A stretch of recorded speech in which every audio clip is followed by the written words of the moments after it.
നമസ്കാരം. ഫണ്ട് 360യുടെ പുതിയൊരു അധ്യായത്തിലേക്ക് സ്വാഗതം. നമ്മുടെ ഇന്നത്തെ വിഷയം AI സ്റ്റോക്കുകളെ കുറിച്ചാണ്. ഈ ഒരു സിറ്റുവേഷനെ കുറിച്ച് അല്ലെങ്കിൽ ഈ ഒരു ടോപ്പിക്കിനെ കുറിച്ച് ആലോചിച്ച് തുടങ്ങുന്നത് ഏകദേശം ഒരു 2 ആഴ്ച മുമ്പ് ലഭിച്ച ഒരു മെസ്സേജിൻ്റെ മുകളിലാണ്. കാരണം ഒരു മെസ്സേജ് എനിക്ക് ലഭിക്കുന്നു, അതായത് സാറേ AI സ്റ്റോക്കുകൾ ഇപ്പോൾ ഏതൊക്കെയാണുള്ളത്, അവയിൽ നിക്ഷേപിക്കാൻ താല്പര്യമുണ്ട്, അപ്പോൾ ഒന്ന് AI സ്റ്റോക്കുകൾ കുറച്ചൊന്ന് ലിസ്റ്റ് എടുത്തിട്ടൊന്ന് പറയാമോ എന്നും. പിന്നീട് നോക്കുമ്പോൾ കണ്ടിട്ടുള്ള ഒരു കാര്യം, നമ്മൾ ഏതൊരു ബ്ലോഗുകളാണെങ്കിലും ശരി, ടെലഗ്രാം ഗ്രൂപ്പുകളാണെങ്കിലും ശരി, എന്തിനേറെ പറയുന്നു യൂട്യൂബ് വീഡിയോകളാണെങ്കിലും ശരി, ഈ ഒരു AI സ്റ്റോക്ക് എന്ന് പറഞ്ഞിട്ട് 3-4 AI സ്റ്റോക്കുകളെ കുറിച്ചും അല്ലെങ്കിൽ ഈ ഒരു കമ്പനി AIയിലേക്ക് ഇറങ്ങാൻ പോകുന്നു എന്നൊക്കെ പറഞ്ഞിട്ട് ഒരു ഹൈപ്പിലാണ് എല്ലാം കൊടുക്കുന്നത്.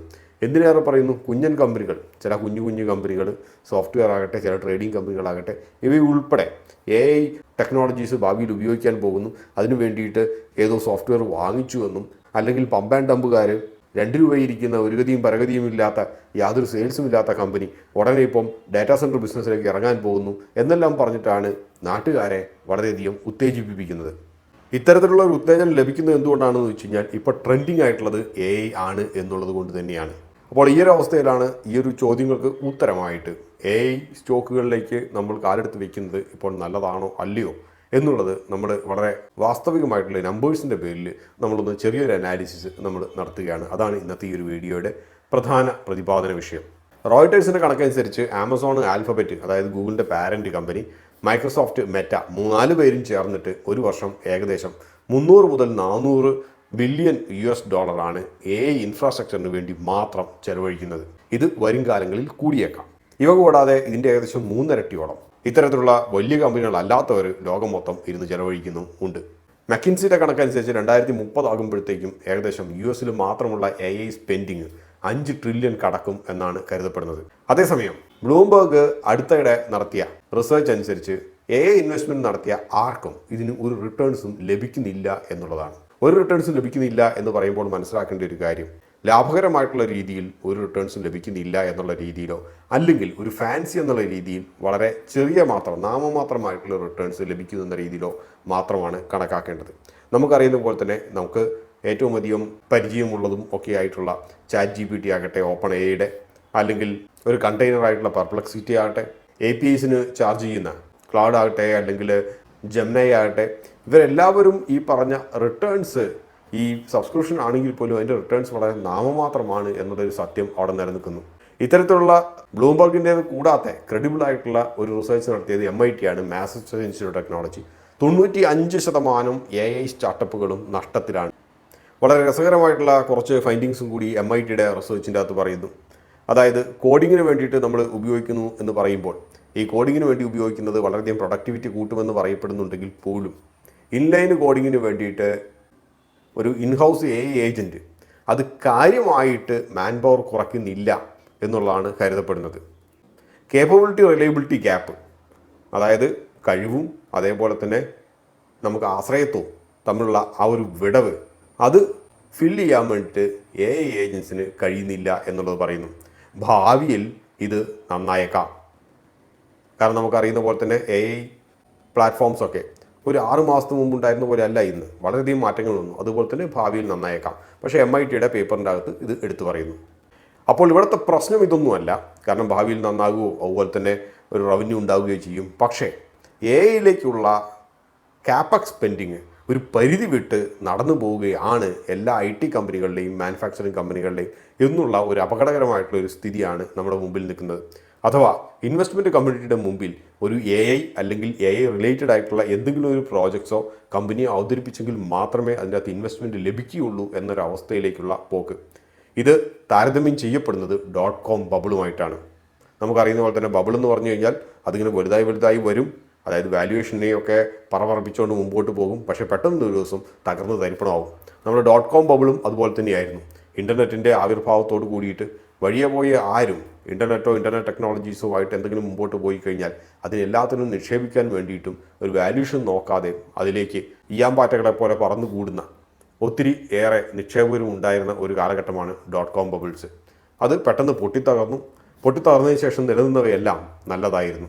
അതേ അവസ്ഥയൊക്കെ തന്നെയാണോ ഇവിടെയും? വാല്യൂഷൻ്റെ വൈസ് നോക്കുമ്പം അതേ അവസ്ഥ തന്നെയാണ് എന്നുള്ളതാണ് ബ്ലൂംബർഗും AC നെൽസണും റോയിട്ടേഴ്സും ഒക്കെ പറയുന്നത്.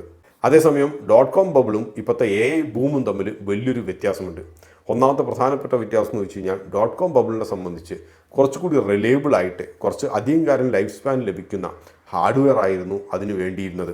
പക്ഷേ അതേസമയം തന്നെ റവന്യൂ എന്ന് പറയുന്നത് പ്രധാനമായും സോഫ്റ്റ്വെയർ ബേസ്ഡ് ആയിരുന്നു.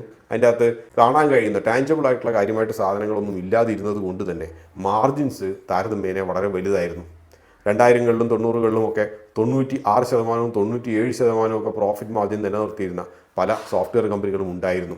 അതുതന്നെയാണ് പല സോഫ്റ്റ്വെയർ കമ്പനികളും ഇന്ന് നിലനിൽക്കുകയും അവരിപ്പോഴും ക്യാഷ് പൈലിന് മുകളിലിരിക്കുകയും ഒരു കാലത്തും അന്നത്തിന് മുട്ടില്ലാണ്ടിരിക്കുന്നതും അന്നത്തെ ആ ഒരു കാലഘട്ടത്തിൽ അവർ നേടിയെടുത്ത ഈ ഒരു വലിയൊരു പ്രോഫിറ്റ് മാർജിൻസ് തന്നെയാണ് എന്ന് നമുക്ക് കാണാൻ കഴിയും. പക്ഷേ AI ബൂം ഇപ്പോൾ വന്ന് ഇതിനകത്ത് ഏറ്റവും വലിയൊരു തലവേദന എന്ന് വെച്ച് കഴിഞ്ഞാൽ ക്യാപിറ്റൽ ഇൻവെസ്റ്റ്മെൻറ്റ് തന്നെയാണ്. കാരണം ഡാറ്റാ സെൻറ്റേഴ്സ് ആകട്ടെ, R&D ആകട്ടെ, പവർ ആകട്ടെ, കൂളിംഗ് സൊല്യൂഷൻ ആകട്ടെ, ഇവയെല്ലാം വളരെയധികം ക്യാപിറ്റൽ ഇൻറ്റൻസീവായിട്ട് കണ്ടമാനം നമ്മൾ മൂലധന നിക്ഷേപം നടത്തേണ്ട ആയിട്ടുള്ള ഒരു അവസ്ഥയിലാണ് എത്തി നിൽക്കുന്നത്. പോരാത്തതിന് ഈ പറഞ്ഞ ഒരുമാതിരിപ്പെട്ട എല്ലാ ഹാർഡ്വെയറിനും ഇവയ്ക്കൊക്കെ ലൈഫ് സ്പാൻ താരതമ്യേന കുറവുമാണ് എന്നുള്ളൊരു സത്യം നിലനിൽക്കുന്നു. ബാക്കിയുള്ള സോഫ്റ്റ്വെയർ ആകട്ടെ അല്ലെങ്കിൽ .com ബബിളിൻ്റെ കാലത്തുള്ളതാകട്ടെ, ഇവയെല്ലാം നമുക്ക് ഒരു കൊമേഴ്സ് പോർട്ടൽസ് ഇങ്ങനെയൊക്കെ നമ്മൾ നേരിട്ട് നമുക്ക് ഒരു റവന്യൂ മോഡൽസ് കണ്ടെത്താൻ കഴിയുമായിരുന്നു കമ്പനികൾക്ക്. പക്ഷേ AI എന്ന് പറയുന്നത് പലപ്പോഴും ഒരു ബാക്ക് എൻഡ് പ്രൊപ്പഗേഷന് വേണ്ടിയിട്ട് മാത്രമുള്ളതാണ്. അപ്പോൾ അതുകൊണ്ട് തന്നെ ഇതിന് ഒറ്റ നോട്ടത്തിൽ പെട്ടെന്ന് ഒരു ഇമ്മീഡിയറ്റ് റവന്യൂ എന്ന് പറയുന്നത് ലഭിക്കാൻ സാധ്യത വളരെ കുറവാണ്. എല്ലാവരും ഏകകണ്ഠമായി പറയുന്ന ഒരു കാര്യം AI ബബിൾ അത് അവിടെ നിലനിൽക്കുന്നു. കാരണം AI റിലേറ്റഡ് ആയിട്ടുള്ള എല്ലാ കമ്പനികൾക്കും ഒരു ഓവർ വാല്യുവേഷനിലാണ് ഇപ്പോൾ നിൽക്കുന്നത് എന്ന് പറഞ്ഞു കഴിഞ്ഞാൽ ഈ പറഞ്ഞതുപോലെ ആമസോണോ മെറ്റയോ മൈക്രോസോഫ്റ്റോ ഇവ മാത്രമല്ല, ഇവയുമായിട്ട് AI എന്ന് പറഞ്ഞ് ബന്ധപ്പെടുന്ന ഹാർഡ്വെയർ കമ്പനികൾ ഉൾപ്പെടെ ഇവയെല്ലാം ഒരു സ്പെക്കുലേറ്റീവ് മൊമെൻറ്റം, ഒരു സ്പെക്കുലേറ്റീവ് ആയിട്ടുള്ള ഒരു പ്രീമിയംസ് എല്ലാത്തിൻ്റെ മുകളിൽ ചാർത്തി കൊടുക്കപ്പെട്ടു. അത് നമ്മൾ ഇന്ത്യൻ കമ്പനികൾക്ക് നമ്മൾ കണ്ടിട്ടുണ്ട്. ഡാറ്റാ സെൻറ്റർ വ്യവസായമെന്നോ അല്ലെങ്കിൽ NVIDIA ആയിട്ട് എന്തെങ്കിലും പാർട്ട്ണർഷിപ്പ് ഉണ്ട് എന്നൊക്കെ പറഞ്ഞു കഴിഞ്ഞാൽ ഉടനെ കമ്പനി പറവറക്കുകയാണ്. പിന്നെ അതിൻ്റെ വാല്യൂഷൻ എന്താണെന്നോ അല്ലെങ്കിൽ ഈ പറഞ്ഞ ഒരു പാർട്ട്ണർഷിപ്പ് കൊണ്ട് എന്തുമാത്രം ലാഭം ലഭിക്കുമെന്നോ എന്നുള്ളതൊന്നും ഒരു പ്രധാനപ്പെട്ട ഒരു കാര്യമല്ല. ഇത്തരത്തിലുള്ള ഒരു ഓവർ വാല്യൂഷൻ, ഇൻഫ്ലേറ്റഡ് വാല്യൂഷൻ നമ്മൾ ഇന്ത്യയിലെയും പല കമ്പനികളെയും നമ്മൾ കണ്ടിട്ടുണ്ട്. ഉദാഹരണമായിട്ട് മാർച്ച് 2025 വിപ്രോ ഏകദേശം 5% അടുത്ത് ഉയർന്നു. ഏജൻറ്റിക് AI സർവീസസ് എന്ന് പറയുന്ന ഒരു പുതിയ പ്ലാറ്റ്ഫോം ലോഞ്ച് ചെയ്യുന്നു എന്ന് പറഞ്ഞ ഉടനെ. പക്ഷേ ആ ഒരു പ്ലാറ്റ്ഫോം ഇനിയും റവന്യൂ ജനറേറ്റ് ചെയ്തിട്ടില്ല, ഏകദേശം 2 ക്വാർട്ടർ കഴിഞ്ഞിട്ട് എന്നുള്ളൊരു സത്യം അവിടെ നിലനിൽക്കുന്നു. പക്ഷേ ആ ഒരു പ്രത്യേക ദിവസം ഈ ഒരു ഒറ്റ പ്രഖ്യാപനം കൊണ്ട് ഉയർന്നുപോയി. നെറ്റ്വെബ് ആകട്ടെ, അനന്തരാജ് ആകട്ടെ, ഹാപ്പിയസ്റ്റ് മൈൻഡ് ആകട്ടെ, ഇവയെല്ലാം ഏതെങ്കിലും AI റിലേറ്റഡ് ആയിട്ടുള്ള വാർത്തകൾ വരുമ്പോൾ എപ്പോഴും ഉയർന്നു പോയിട്ടുണ്ട്. ഒരു കാര്യം മനസ്സിൽ വെക്കുക, ഏതെങ്കിലും വാർത്തകൾ വരുമ്പോൾ ആ ഒരു വാർത്തകൾ ഈ ഒരു കമ്പനിയുടെ ബുക്സിൽ ഉണ്ടാക്കാൻ പോകുന്ന ഇമ്പാക്റ്റ് എന്താണ്, എത്രയാണ് എന്ന് അറിഞ്ഞതിന് ശേഷം അതിന് ആനുപാതികമായിട്ടാണോ ഈ വിലക്കയറ്റം എന്നുള്ളത് അറിഞ്ഞതിന് ശേഷം മാത്രം അവയിൽ പോയി തലയിടുക. ഇല്ലെങ്കിൽ ആത്യന്തികമായി 1-2 ദിവസത്തെ ആവേശം കഴിയുമ്പോൾ ഇവയെല്ലാം അതിൻ്റെ നോർമലൈസ്ഡ് ആയിട്ടുള്ള ഒരു ലെവലിലേക്ക് തിരിച്ച് എത്തും. അതുകൊണ്ട് അടുത്തത് വരാൻ പോകുന്ന AI ബൂമാണെന്നുള്ള ഒറ്റ കാരണം കൊണ്ട് AI റിലേറ്റഡ് ആയിട്ടുള്ള എല്ലാത്തിൻ്റെയും മുകളിൽ കയറിയിട്ട് തലയിടാൻ പോകാതിരിക്കുക. പണ്ടത്തെ .com ബബിളിൻ്റെ കാലത്തൊക്കെ പറയുന്നൊരു തമാശയുണ്ട്, സോഫ്റ്റ് എന്നൊക്കെ പറഞ്ഞ് കേട്ടാൽ എല്ലാത്തും പോയി എടുക്കുന്നവർ. ചിലർ സോഫ്റ്റ് അയൺ സ്പോഞ്ച് കമ്പനീനെ വരെ സോഫ്റ്റ് എന്നുള്ള ഒറ്റ പേര് കൊണ്ട് കയറി എടുത്ത് കയ്യിൽ വെച്ചവർ ഉണ്ട് എന്നുള്ളൊരു കാര്യം. അതുപോലെയാണ് AI. അത് സ്റ്റാർട്ടപ്പുകളാകട്ടെ അല്ലെങ്കിൽ ലിസ്റ്റഡ് കമ്പനികളാകട്ടെ, SME ആകട്ടെ, AIയിൽ നമ്മൾ തലയിടാൻ പോകുന്നു എന്നുള്ള ഒറ്റ കാരണം കൊണ്ട് മാർക്കറ്റിൽ വലിയൊരു സ്വീകാര്യതയാണ് ലഭിക്കുന്നത്. ഇന്നത്തെ രീതിയിൽ ഇത്തരത്തിൽ സ്വീകാര്യത നേടിക്കൊടുക്കാൻ വേണ്ടി ഒട്ടനേകം മാധ്യമങ്ങളുമുണ്ട്. അഥവാ അത്തരം മാധ്യമങ്ങൾക്കും ഇത്തരം സ്റ്റോക്കുകൾക്കുമാണ് നാട്ടിൽ വിലയുള്ളത് എന്നുകൂടി മനസ്സിലാക്കുക. അതേസമയം പണം അത് ചിലവഴിക്കുന്നത് നിങ്ങളുടെ പോക്കറ്റിൽ നിന്നാണ്. 90% ആവേശങ്ങളുടെ മുകളിൽ കയറി എടുക്കുന്ന സ്റ്റോക്കുകൾ അവ ഒരിക്കലും റിട്ടേൺസ് നൽകാറില്ല എന്നുള്ളൊരു സത്യം കൂടി നമ്മൾ മനസ്സിൽ വയ്ക്കുക. മറ്റൊരു അധ്യായത്തിൽ നമുക്ക് വീണ്ടും കാണാം. അതുവരെ നന്ദി, നമസ്കാരം.